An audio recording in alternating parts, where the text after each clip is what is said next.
and the format is an article. And in question 3, the key words are: the audience is the local head teachers of schools, the purpose is to persuade them to bring a group of pupils to visit the museum, and the format is a letter. There are more questions like these for you to practice on our website, if you want to spend longer on this point.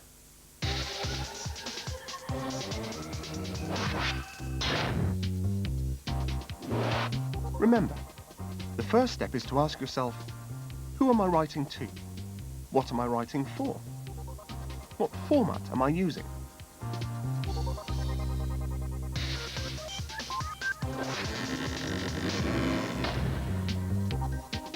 I think markers are always looking to reward what I would call conscious craftsmanship.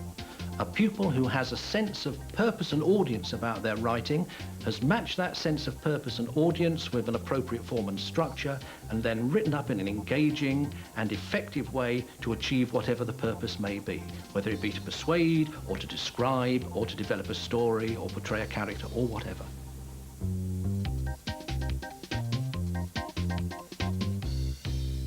Some of the questions actually give you ideas for the kinds of things you could write about, and these can act as a starting point.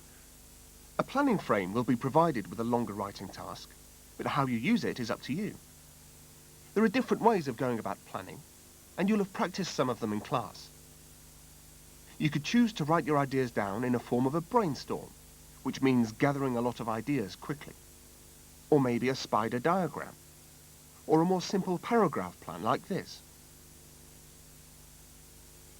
When you've got some ideas together, you could use the planning frame given with a question to help you sort them out.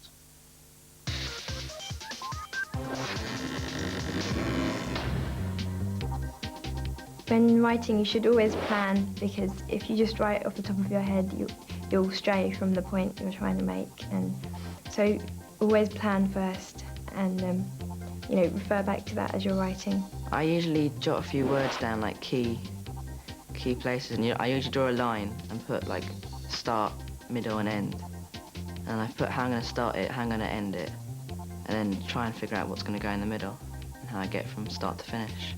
In my test, I like to plan, and the way that I usually plan are by using bullet points and spider diagrams, so I know exactly what order events come in. Let's see how professional writers plan their writing.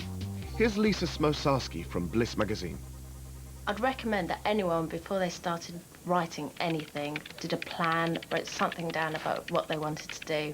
When you're trying to write a piece of non-fiction, it's very easy to just go off the point. You have a lot of information in your head, and that can get really confusing.